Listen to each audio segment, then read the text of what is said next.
సహచర మంత్రివర్గ సభ్యులు గౌరవనీయులు నారాయణ గారు, వేదికపై ఉన్న గౌరవ శాసనసభ్యులు,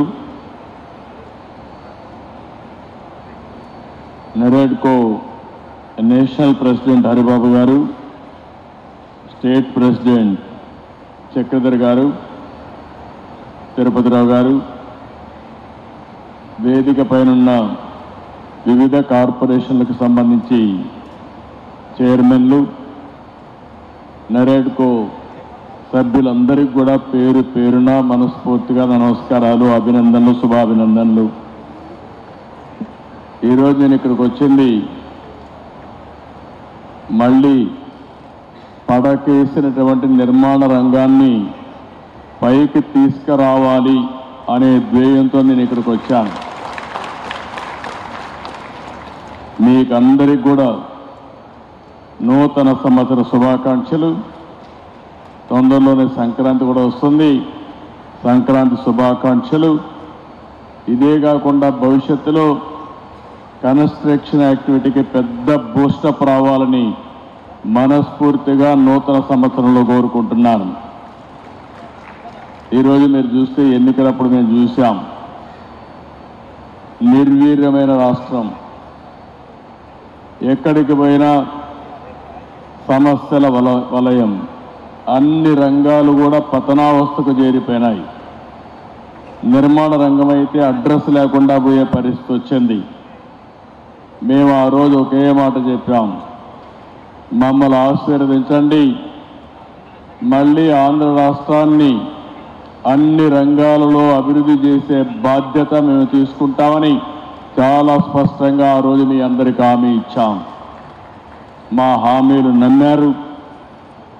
ఎప్పుడు చరిత్రలో నేను చాలాసార్లు ఎన్నికల్లో పోటీ చేశాను, కానీ స్ట్రైక్ రేట్ చూస్తే 93%, అంటే పెట్టిన అభ్యర్థుల్లో 93% గెలిచారు. అదే సమయంలో 57% ఓట్లు కూడా వేశారు.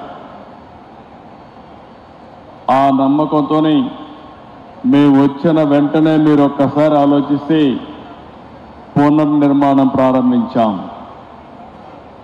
ఎటు చూసినా విధ్వంసమే, ఎటు చూసినా అంధకారమే.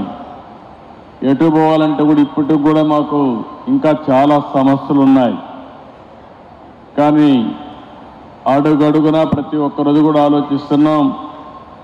ఆలోచించి నిన్నే మీరు చూస్తే ప్రధానమంత్రి గారు వచ్చి ఆంధ్రప్రదేశ్ రాష్ట్ర చరిత్రలో ఎప్పుడు రాని విధంగా 2,08,000 కోట్ల రూపాయలకు ఫౌండేషన్లు వేశారు. ఇంకో పక్క ఇనాగరేషన్లు చేశారు.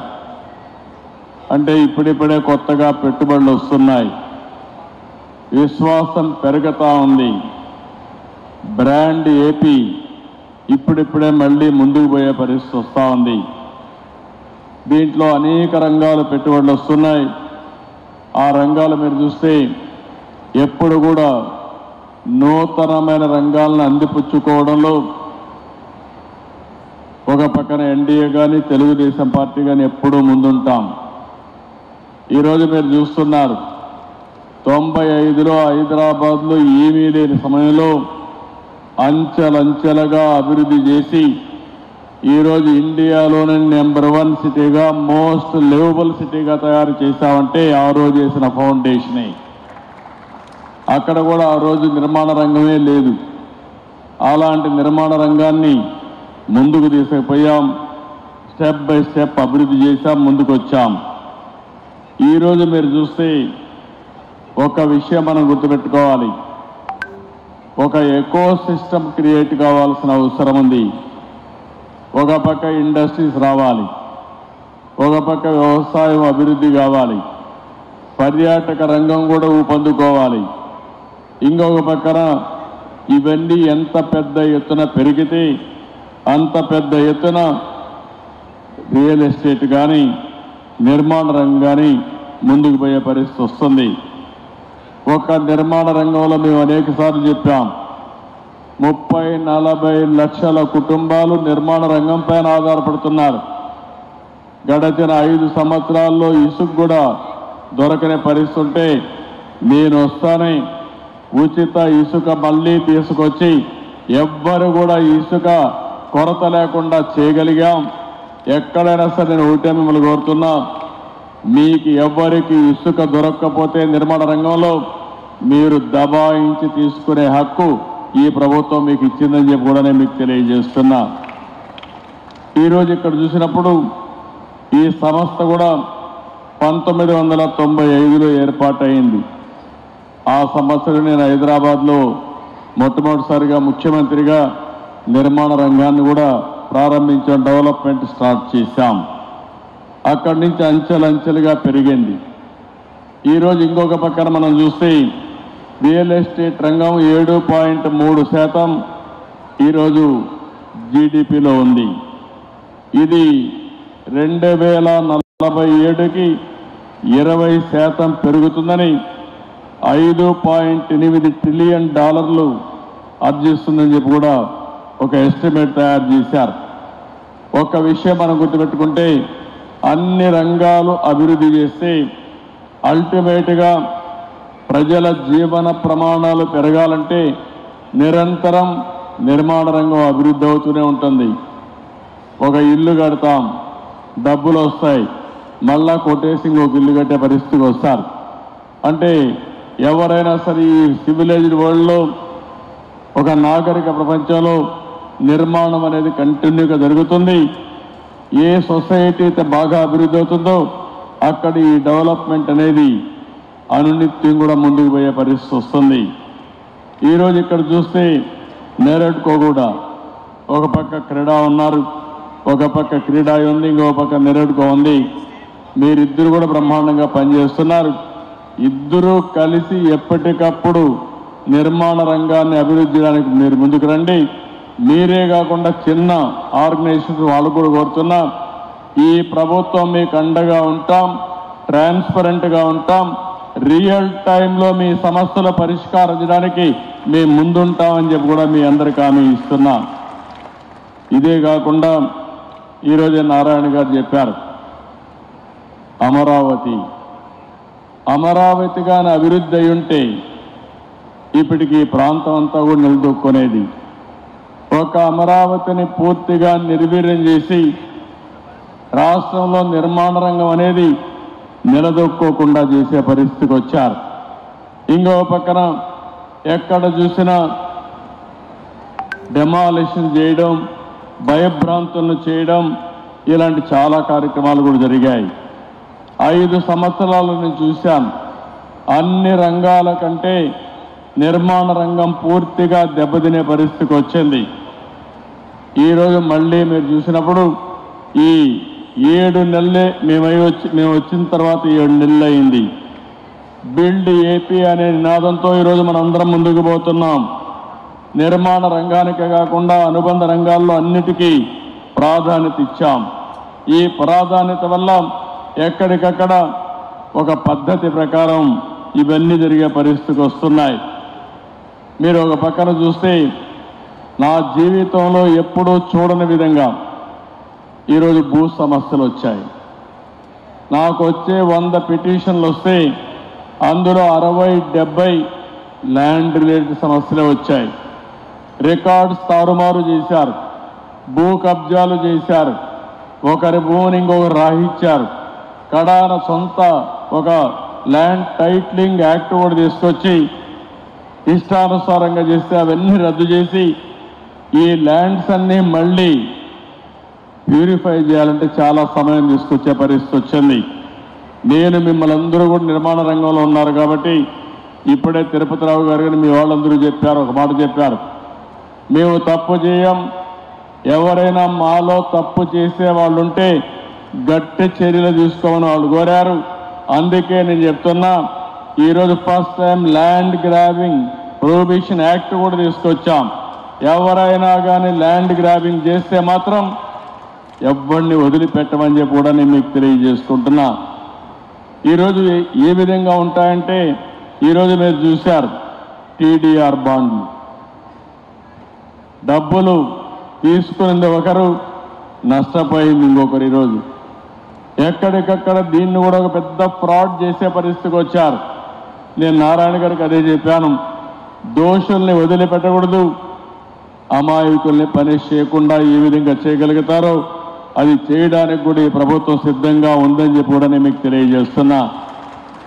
ఈరోజు మీరు అందరూ ఒకసారి గుర్తుపెట్టుకుంటే 2047 విజన్ డాక్యుమెంట్ ప్రధానమంత్రి గారు వికసిత్ భారత్ తయారు చేశారు. అదే సమయంలో ఆంధ్రప్రదేశ్ రాష్ట్రం స్వర్ణ ఆంధ్రప్రదేశ్ విజన్ డాక్యుమెంట్ తయారు చేశాం. అందులో కూడా 2.5 ట్రిలియన్ యుఎస్ ఎకానమీకి నాంది పలికేట్టుగా ముందుకు పోతున్నాం. ప్రతి ఒక్కరి తలసరి ఆదాయం $43,000 2047 ఉండాలని నిర్దిష్టమైన ప్రణాళికలు తయారు చేశాం.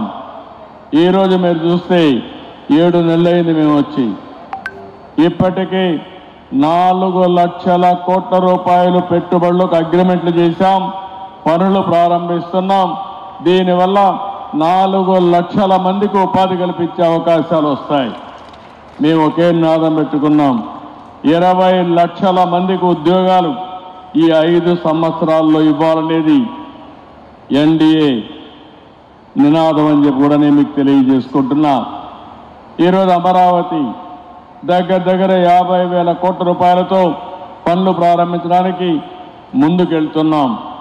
ఇది కూడా సెల్ఫ్ ఫైనాన్సింగ్ ప్రాజెక్ట్. ఇది నేను పదే చెప్తున్నాను, రైతులు ముందుకొచ్చారు. ప్రపంచంలో ఎక్కడా జరగని నూతన ప్రయోగం.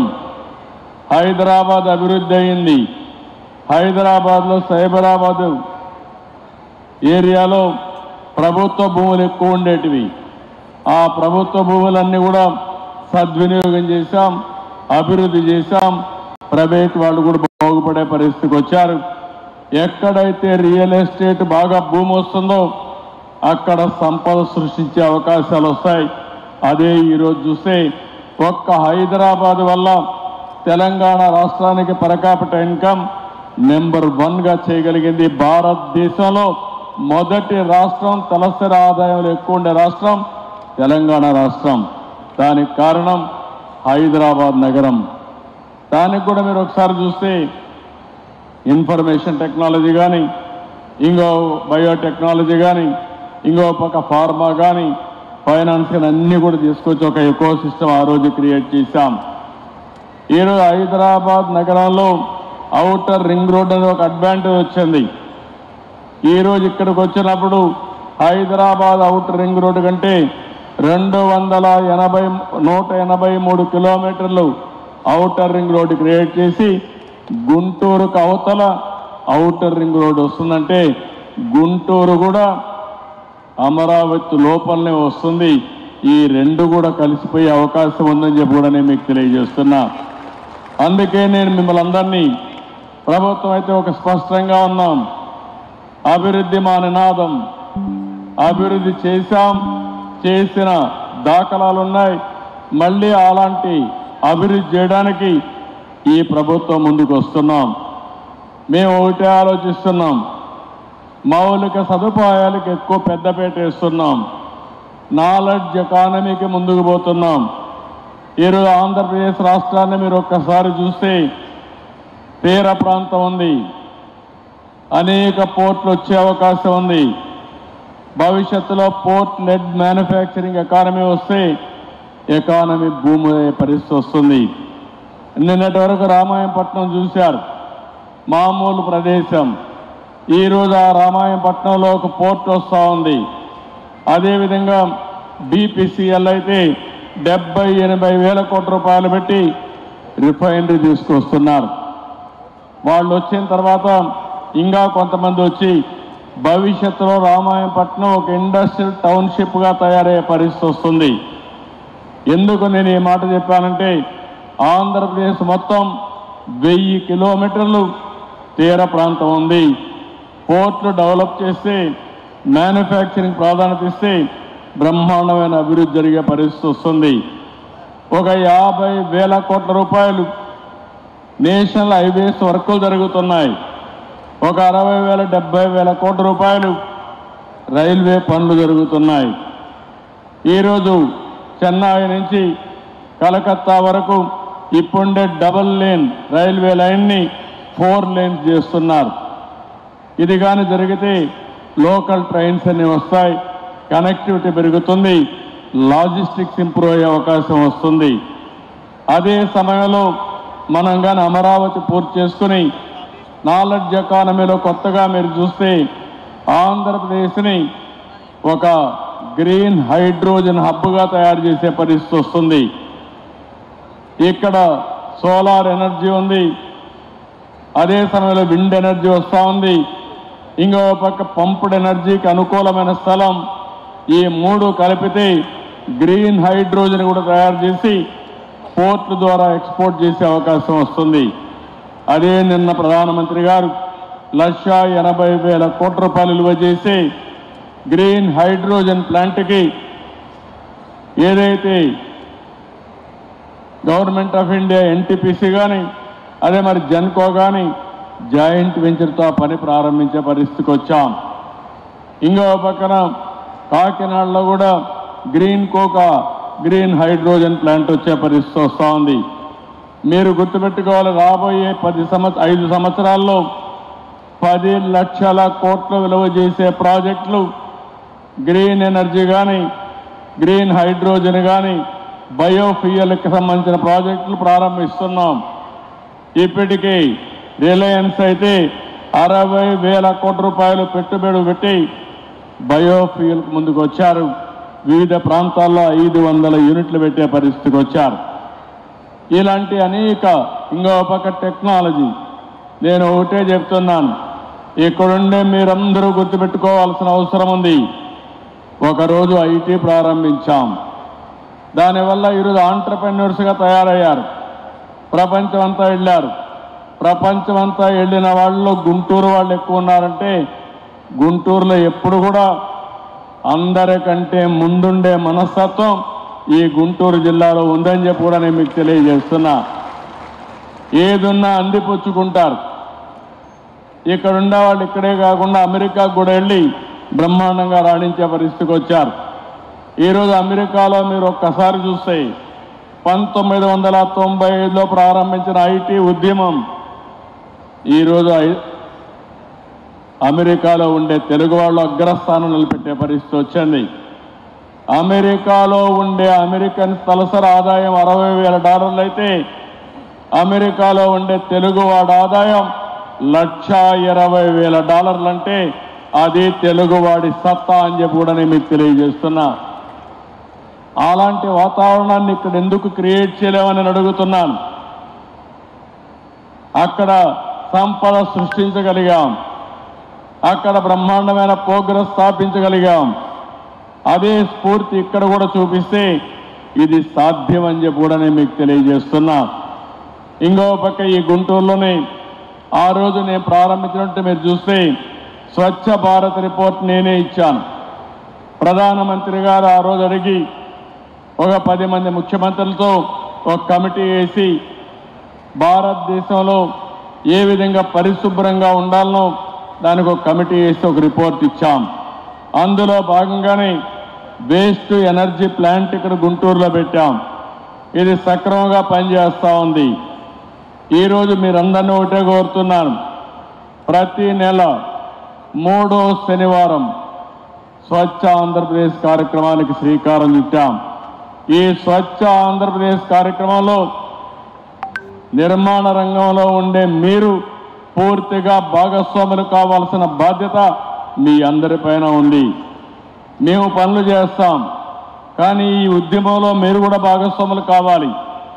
ప్రతి ఒక్కటి ఒక విషయం మీరు గుర్తుపెట్టుకోవాలి, ఒక ఎకో సిస్టమ్ రావాలంటే ప్రజల భాగస్వామ్యం కూడా చాలా అవసరం. అభివృద్ధి అనేది ప్రభుత్వం చేస్తాం, రెగ్యులేషన్స్ అనేది మేము చేస్తాం, సుపరిపాలన ఇస్తాం. దాన్ని ఆ సుపరిపాలనని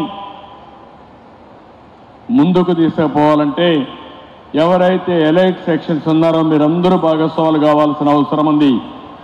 5 సంవత్సరాలు మీరు బాధపడ్డారు. మా మినిస్టర్ నారాయణ గారు మీతో అనేక మీటింగులు పెట్టారు. నేను ఒకే మాట చెప్పాను నారాయణ గారికి, రాష్ట్రంలో నిర్మాణ రంగం రూపొందుకోవాలి, ఎవరికి ఎలాంటి ఇబ్బందులు ఉండకూడదు, అవసరమై దేశం అంతా స్టడీ చేయండి. బెస్ట్ పాలసీ తీసుకొచ్చి నిర్మాణ రంగంలో ఉండే ప్రతి ఒక్కరూ శభాష్ అనాలి. భారతదేశంలో ఎవరైనా అడాప్ట్ చేసుకోవాలంటే మన పాలసీ అడాప్ట్ చేసుకోవాలని చెప్పాను. దానిపైన మీ అందరితో కూర్చొని అనేక సార్లు మీటింగ్ పెట్టాడు. ఇప్పుడే చాలా డీటెయిల్డ్గా చెప్పాడు. అన్ని నిర్ణయాలు తీసుకుని ఎన్ని వీలైతే అన్ని నిర్ణయాల్ని ఆయన సింప్లిఫై చేశాడు. ఆయన డిపార్ట్మెంటే కాదు, కన్స్ట్రక్షన్కు సంబంధించిన రిలేటెడ్ డిపార్ట్మెంట్స్ అన్నీ కూడా సింప్లిఫై చేసేట్టుగా ముందుకు పోతున్నాం. ఫైనల్గా మీరు ఒకసారి చూస్తే బెస్ట్ గైడ్లైన్స్ ఇవ్వడమే కాదు, భవిష్యత్తులో కూడా ఒకటి హామీ ఇస్తున్నా, వేరే స్టేట్ ఎక్కడైనా మాకంటే బాగా చేస్తే అవి కూడా తీసుకురండి, దాన్ని కూడా అమలు చేసే బాధ్యత ఈ ప్రభుత్వం తీసుకుంటాం. నేను ఒక ట్రాన్స్పరెంట్గా ముందుకు పోతాం. ఎక్కడ కూడా ఎవరికి ఇబ్బంది లేకుండా చేస్తూనే ట్రాన్స్పరెంట్గా ముందుకు పోయే బాధ్యత మాది. ఇంకో పక్క ఇప్పుడే నారాయణ గారు చెప్పారు, రాబోయే 1 నెల 2 నెలల లోపలనే ఒక డాష్ బోర్డ్ తీసుకొస్తాం. ఎవరైనా మీరు నిర్మాణ రంగానికి సంబంధించిన వాళ్ళు ఒక పిటిషన్ పెట్టుకుంటే, మీ ప్రపోజల్స్ పెడితే ఎన్ని రోజుల్లో క్లియర్ చేశారో అందులో చాలా క్లారిటీ ఇస్తాం. ప్రతి ఒక్క పర్మిషన్కి టైం పెడతాం. అవసరమైతే డీమ్డ్ క్లాస్ పెడతాం. ఒకవేళ ఈ సందర్భంలో ఈ టైంలో కానీ చేయకపోతే ఆటోమేటిక్గా కూడా మీకు పర్మిషన్ ఇచ్చి ఎవరైతే ఇవ్వలేదో వాళ్ళపైన చర్యలు తీసుకునే పరిస్థితి వస్తుందని చెప్పి కూడా నేను మీకు తెలియజేస్తున్నా. టైం బౌండ్ ప్రోగ్రాం ప్రకారం ప్రతి ఒక్కటి క్లియర్ చేస్తాం. మీకు ఎలాంటి ఇబ్బంది లేని పనులు తీసుకొస్తాం. మీరు కూడా ఎక్కడ తప్పుడు చేయకుండా, ఎక్కడ కూడా మిస్టేక్ చేయకుండా, మన వాళ్ళు అన్నిట్లో చాలా ఫాస్ట్గా ఉంటారు. కానీ ఫాస్ట్గా ఉండే సమయంలో కొంతమంది అడ్డదారిలో పోవాలని చెప్పి కూడా ఆలోచిస్తారు. అలాంటి వ్యక్తుల వల్ల కూడా చెడ్డ పేరు వస్తుంది. ఇప్పుడు డ్రోన్స్ వచ్చాయి, టెక్నాలజీ పర్ఫెక్ట్గా వచ్చింది. ఇంత మునిపే తిరుపతిరావు గారు చెప్పినట్టు బిల్డింగులు కట్టినాక యాక్షన్ తీసుకోక్కర్లేదు. నెలకొక్కసారి ఒక డ్రోన్ పంపిస్తే మా నారాయణ గారు ఆటోమేటిక్గా రికార్డ్ అయిపోతాయి. మీరు ఫౌండేషన్ వేయాలనుకుంటే ఏక మునిపే దాన్ని నిలబెట్టే పరిస్థితి, శక్తి ఈరోజు గవర్నమెంట్కి ఉంది. అది కూడా చేయొచ్చు అని చెప్పి కూడా నేను మీకు తెలియజేస్తున్నా. మొత్తం టెక్నాలజీ అయితే పర్ఫెక్ట్గా వచ్చింది. సెటిలైట్ వచ్చింది, డ్రోన్స్ వచ్చాయి, సీసీటీవీ కెమెరాలు వచ్చేసాయి. నేను అందరికంటే ముందుంటాను. I'm talking now deep technology మాట్లాడుతున్నాను, ఆల్ వాక్స్ ఆఫ్ లైఫ్. ఒకసారి ఈ టెక్నాలజీని కానీ కరెక్ట్గా అనుసంధానం చేసుకుని ఇప్పుడు నిర్మాణ రంగాన్ని కూడా చూస్తున్నాను. నూతన వరవళ్లకు శ్రీకారం చుట్టారు. ఆర్టిఫిషియల్ ఇంటెలిజెన్స్ ఉపయోగించుకుంటున్నారు. కొత్త క్రియేటివిటీ పెట్టి మీ కస్టమర్స్కి ఎలాంటి మెరుగైనటువంటి క్రియేటివ్ సర్వీసులు ఇవ్వాలనో మీరు ఆలోచించే పరిస్థితికి వచ్చారు. నేను మళ్ళీ చెప్తున్నా, ఆంధ్రప్రదేశ్ పరిస్థితి అయితే ఇప్పుడిప్పుడే ప్రారంభిస్తున్నాం. నిన్నటి వరకు పడుకున్న మిమ్మల్ని అందరినీ లేచి కూర్చొని పెట్టాం. ఇంకా మీరు నడవాలి, నడిచిన తర్వాత పరిగెత్తాలి. ఇంకా ఆ స్టేజ్కి రాలేదు. ముందు రాష్ట్రానికి ఆక్సిజన్ లేకుండా వెంటిలేటర్ పైన ఉంటే ఇప్పుడిప్పుడే వెంటిలేటర్ తీసి కొద్దిగా ఆక్సిజన్ ఇచ్చి ముందుకు పోయే పరిస్థితికి వచ్చాం. నేను ఇవన్నీ అతిశయోక్తి కింద చెప్పడం లేదు. మాకు ఒక బాధ్యత ఉంది. ఒక పక్క సంక్షేమం చేయాలి, ఇంకో పక్క అభివృద్ధి చేయాలి. ఇవి రెండు చేయాలంటే సుపరిపాలన ద్వారానే సాధ్యం. ఈరోజు ఇక్కడికి వచ్చాను, కానీ టైం చాలా టైట్గా ఉంది. కానీ ఒకటే ఆలోచించాను, నిర్మాణ రంగం కుదేలైంది. ఈ నిర్మాణ రంగానికి చేయూతనివ్వాలి. ఒకసారి కాదు 100 సార్లు ఈ విధంగా మీ దగ్గరికి వస్తే తప్ప మీలో శక్తి రాదనే ఉద్దేశంతోనే నేను ఇక్కడికి వచ్చాను. అండగా ఉంటాం, అన్ని విధంగా చేయూతనిస్తాం. మీరు కూడా పాతవన్నీ మరిచిపోయి ముందుకు పోయే విధానానికి శ్రీకారం చుట్టండి. ఈరోజు మీరు చూసినప్పుడు 14-19లో కియాన్ తీసుకొచ్చాం. ఒక వెనుకబడిన జిల్లా అనంతపురం జిల్లా, అలాంటి జిల్లాలో కియా మోటార్ వచ్చిన తర్వాత ఆ ప్రాంతం రూపురేఖలే మారిపోయే పరిస్థితి వచ్చింది. ఈరోజు అలాంటి పెట్టుబడులు పెద్ద ఎత్తున తేవడానికి ఈ ప్రభుత్వం ముందుకు పోతున్నాం. మేము చేయవలసిన ప్రయత్నం అంతా చేస్తాం. నేను ఇంకొక పక్క మీరు చూస్తే ఇయర్ రాబోయే 2047 వరకు 15% గ్రోత్ రేటు పెట్టుకున్నాం. ఇండస్ట్రీస్ రావాలి, వ్యవసాయ రంగం అభివృద్ధి కావాలి, వ్యవసాయ రంగంలో ఆధునికత, అదే మరిగా వాల్యూ అడిషన్ రావాలి. వ్యవసాయ రంగంలో రా మెటీరియల్స్ పంపించడమే కాకుండా వ్యవసాయ రంగంలో వ్యవసాయ ఆధార పరిశ్రమలు రావాలి. ఇవన్నీ రావాలంటే మళ్ళా ఇన్ఫ్రాస్ట్రక్చర్ డెవలప్ కావాలి. ఆ ఇన్ఫ్రాస్ట్రక్చర్లో construction infrastructure major role play చేస్తుంది. దీన్ని ఈరోజు గుర్తించడం కాదు, 95-96 నేను గుర్తించి అప్పట్లో నేషనల్ అకాడమీ ఆఫ్ కన్స్ట్రక్షన్ తీసుకొచ్చాను. ఇప్పుడే మీ ప్రెసిడెంట్ గారు హరిబాబు గారు చెప్పారు మేము స్కిల్ డెవలప్మెంట్ చేస్తామని. నేను ఆ రోజే నేషనల్ అకాడమీ ఆఫ్ కన్స్ట్రక్షన్ పెట్టి తెలుగు వారు ఎప్పుడు కూడా కన్స్ట్రక్షన్లో ముందు ఉన్నారు. దేశమంతా కన్స్ట్రక్షన్ అంటే మన కంపెనీలో ఉన్నాయి, కానీ మనలో కూడా ఇంకా మేషన్స్ కానీ కార్పెంటర్స్ కానీ లేకుంటే వేరియస్ కన్స్ట్రక్షన్ వర్కర్స్లో స్కిల్స్ తక్కువ ఉన్నాయి.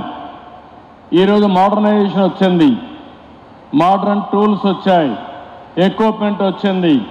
మనం అవన్నీ ఉపయోగించుకొని స్కిల్ డెవలప్మెంట్ చేస్తే వారు చెప్పినట్టు 500 రూపాయలు సంపాదించే వ్యక్తి 1500 రూపాయలు సంపాదించే పరిస్థితి వస్తుంది.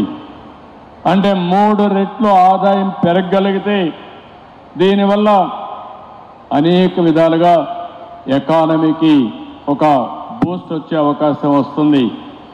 నేను ఇలాంటి వినూత్నమైన ఆలోచనలు కూడా చేస్తున్నాం. ఈరోజు మీరు చూస్తే మనమందరం కూడా ఒక విషయం గుర్తుపెట్టుకోవాలి. ప్రపంచం మొత్తం డేటా అంతా ఉంది. భవిష్యత్తులో డేటా అనేది ఒక పెద్ద ఆస్తిగా తయారవుతుంది. ఎప్పుడైతే డేటా ఉందో రియల్ టైంలో సెటిలైట్ కానీ లేకపోతే డ్రోన్ కానీ సీసీటీవీ కెమెరా కానీ సెల్ ఫోన్ ద్వారా రియల్ టైం ఇన్ఫర్మేషన్ గ్యాదర్ చేసే పరిస్థితి వస్తుంది. ఆర్టిఫిషియల్ ఇంటెలిజెన్స్ మెచ్యూర్ అయింది. భవిష్యత్తులో మీరందరూ కూడా గుర్తుపెట్టుకోవాల్సిన అవసరం ఉంది. ఒకప్పుడు ఐటీ గురించి మాట్లాడాం, ఐటీ లిటరేట్గా ఉండాలని చెప్పన్నాం. ఇప్పుడు ఆర్టిఫిషియల్ ఇంటెలిజెన్స్ని ప్రతి ఒక్కరూ అడాప్ట్ చేసుకుని మీ నిజ జీవితంలో ఆర్టిఫిషియల్ ఇంటెలిజెన్స్ వాడుకోగలిగితే మీరు నిర్ణయాలు కూడా 90% మంచి నిర్ణయాలు తీసుకునే అవకాశం వస్తుంది. సరైన నిర్ణయాలు చేయగలిగితే ఆటోమేటిక్గా ఫెయిల్యూర్ తగ్గితే మీరు అనుకున్న ప్రగతి చాలా సులభం అవుతుందని చెప్పి కూడా నేను మీకు తెలియజేస్తున్నా. అందుకే ఒకప్పుడు నేను ఇన్ఫర్మేషన్ టెక్నాలజీ ప్రాధాన్యత ఇమ్మన్నాను. ఇప్పుడు అందరికీ చెప్తున్నా ఆర్టిఫిషియల్ ఇంటెలిజెన్స్ కూడా అడాప్ట్ చేసుకోండి. చాట్ జీపీటీ ఉంది, లేకపోతే వేరియస్ వస్తున్నాయి, లేకపోతే మీరు కూడా కొన్ని తయారు చేసుకోవచ్చు. ఇవన్నీ అనుసంధానం చేసి కడానది కానీ అడాప్ట్ చేసుకుంటే మీకు ఏ డౌట్ వచ్చినా మీరు అడగగలిగితే ఆటోమేటిక్గా ఇచ్చే సమాధానాలు బట్టి మీ ఇంప్రూవ్డ్ వర్షన్లో మీరు డెసిషన్ మేకింగ్ తీసుకునే అవకాశం వస్తుంది. అది కన్స్ట్రక్షన్లో కావచ్చు, లేకపోతే మీ బిజినెస్లో కావచ్చు, ఏదైనా ఇది సాధ్యం అని చెప్పి కూడా నేను మీకు తెలియజేస్తున్నా. అందుకని ఈరోజు మళ్ళీ మిమ్మల్ని అందరినీ కోరేది నిర్మాణ రంగం అనేది ఆంధ్రప్రదేశ్లో నూతన ఒరవడికి శ్రీకారం చుట్టాలని నేను ఆలోచిస్తున్నా. దేశంలోనే అమరావతి లాంటి నగరం ఇప్పట్లో రాదు, కొత్త నగరం. అలాంటి నగరాన్ని ఒక బెస్ట్ మోడల్ సిటీగా తయారు చేసి ఈ ప్రాంత అభివృద్ధికి కూడా దోహదం చేస్తాం. నేను ఒక అమరావతి కాదు, ఒక విశాఖపట్నం, ఒక గుంటూరు, లేకపోతే ఒక నెల్లూరు, ఒక కర్నూలు, ఇలాంటి నగరాలన్నీ కూడా అభివృద్ధి చేస్తాం. ఒక తిరుపతి, ఇలాంటి నగరాలు కూడా అభివృద్ధి చేస్తాం. మనం ఎన్ని చెప్పినా కూడా భవిష్యత్తులో పట్టణాభివృద్ధి తప్పకుండా జరుగుతుంది. అలాంటి అర్బనైజేషన్లో మన నగరాలు కూడా అగ్రస్థానంలో ఉండాల్సిన అవసరం ఉంది. అవి ఉండాలంటే మళ్ళీ నిర్మాణ రంగం ముందుకు పోవాలి. నిర్మాణ రంగంలో ఉండే నెరేడ్కో కానీ మిగిలిన ఆర్గనైజేషన్స్ కానీ పోటీ పడి మీరు పనిచేయాలని మనస్ఫూర్తి కోరుకుంటూ ఈ నూతన సంవత్సరం ఈ కార్యక్రమం ప్రారంభించాం. I wish all the best. ఈరోజు మిమ్మల్ని అందరినీ చూసాం. ఇప్పుడే మా మిత్రుడు చెప్తున్నాడు అనాథరైజ్డ్ లేఅవుట్స్ అన్ని నియంత్రించాలని. నేను ముందే చెప్పా, మా నారాయణ గారు ఆ పని మీద ఉన్నారు. నేను ఒకటే చెప్తున్నా, ఎవరైనా సరే భవిష్యత్తులో అనాథరైజ్డ్ కన్స్ట్రక్షన్ దగ్గరికి రావద్దండి. మీరు కూడా పూర్తిగా సహకరించండి. నేను ఈ రాష్ట్రంలో ఒకటే చెప్తున్నాను, ప్రభుత్వం ట్రాన్స్పరెంట్గా ఉంటాం, గుడ్ గవర్నెన్స్ ఇస్తాం. అదే సమయంలో కొన్ని పనులు నేను చూస్తున్నాను. చెడు పని చేయాలంటే చాలా సులభం, చెడగొట్టాలంటే కూడా చాలా సులభం. ఒక మంచి పని చేయాలంటే చాలా కష్టం. నేను ఈరోజు మీరు చూస్తే ఉచితంగా ఇసుక ఇవ్వాలి అని ఆలోచించాను. అంత మునుపు మొత్తం మొనోపలీ చేసి ఇల్లీగల్గా తవ్వి ఇష్టానుసారంగా చేసే పరిస్థితికి వచ్చారు. నేను ఉచిత ఇసుక ఇస్తానంటే నాకు కొన్ని సమస్యలు వచ్చాయి. నేను ఒకటే చెప్పాను, ఎట్టి పరిస్థితుల్లో ఉచిత ఇసుక ఇస్తాన్నాం, ఫ్రీ శాండ్ ఇస్తాన్నాం, ఎవరు వచ్చినా వదిలిపెట్టనని చెప్పి ఇప్పటికే చాలా వరకు సక్సెస్ అయ్యాం. అక్కడక్కడ ఇంకా అసాంఘిక శక్తులు కానీ స్వార్థపరులు కానీ వచ్చి ఇలాంటి పనులు ఇంకా అక్కడక్కడ చేసే పరిస్థితి వస్తున్నారు. దానికి కూడా ఆల్ కలెక్టర్స్కి ఆదేశాలు ఇచ్చాం, పోలీస్కి ఆదేశాలు ఇచ్చాం.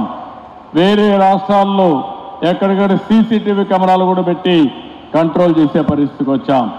నేను మిమ్మల్ని కూడా ఒకటే కోరుతున్నా, మీరు కానీ సెల్ఫ్ డిసిప్లిన్ పెట్టుకొని అనాథరైజ్డ్ కన్స్ట్రక్షన్స్ మీరు కంట్రోల్ చేయడం, ఎవరైనా చేస్తే మీకు మొహమాటం ఉంటే రియల్ టైంలో మాకు కూడా చెప్పగలిగితే ఆటోమేటిక్ కంట్రోల్ చేస్తాం.